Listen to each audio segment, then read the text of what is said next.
not really sure why, but I seem to carry this reputation around of being the angry poet.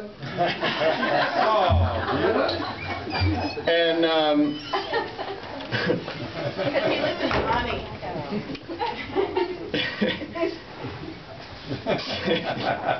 Yeah, anyway. I think it's fair to be angry right now sometimes, but I'm not always that way. It's just that's where I channel it. And so yeah, my dad teases me about a few things with my writing. One is that I'm angry a lot. Two is that I write poems to my mom and never to him, which really isn't. I've got maybe two that are directed to my mom. But so I sat down a few nights ago, and you know, I have two older sisters, and I've got a great relationship with my dad, but girls have different relationships with their dads entirely. And you know, so both of my sisters are, you know, they don't get into trouble. They don't do anything, and so, you know, they just always look really awesome in my dad's eyes. And you know, so I like to tease them about being the youngest kid and how I can always get away with like anything. And so I cranked this poem out, and I just shot them both a text message. It was like, game on this year. So this is Among My Father's Flowers. The necessity of appraising anything other than the value of his own creations nearing its end. Most days, my father can be found in the same torn blue jean shorts and see-through white t-shirt, whose neckline has somehow been hanging from the same shreds since he designated it as his favorite for yard work when I was a child. Still toiling with the pieces of a deck he had torn down over 10 years ago. Slowly, each summer, he has built a walking path that weaves through trees into tiny sections, each for the families extended from his own. He has named them so precisely that each one of us is told in a simple gesture how well we are known. And in these gardens of honor, he pours himself like water to nourish the ritualistic cycles of growth and dependence.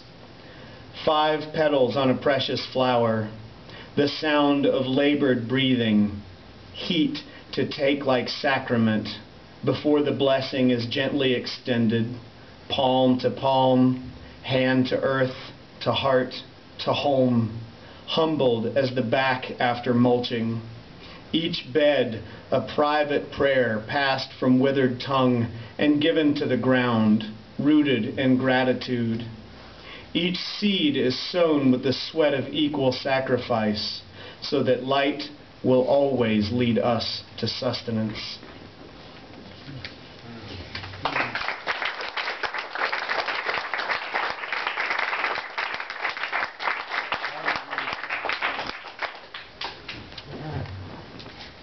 And Wow. I try really hard to remove myself from politics, especially right now, because I get angry and I write angry poems, and I really don't want to be the angry poet anymore. But I'm trying really hard to find the humor in this whole Mitt Romney thing. So this is my answer to that. It's called It Is Not. It is not faith when it takes an extra pair of underwear just to walk out of the house every day. It is not truth just because you avoid vocalizing the lie. It is not safe to expect responsibility. It is not something discussed openly anymore.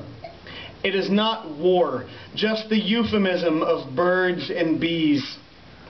It is not being stung that causes concern, but the swelling aftermath of a dark boot on an entrenched leg. It is not a fond memory, that last time. It is not the lesser of two evils this time. It is not the moment for apathy. It is not like it was when we were kids. It is not coincidence that we met as adults at the children's table. It is not every day that a handlebar mustache has above it an eye for magic free from sleight of hand. It is not a dangerous river, though the oar is gone, the brook guides us along. It is not that higher love was ever that great of a song. It's just that we all knew the words, and it happens to be an amazing tune to play on the banjo. It is not still the fucking Avett Brothers, is it serious? It is not a home, but a whole world welcomed unto.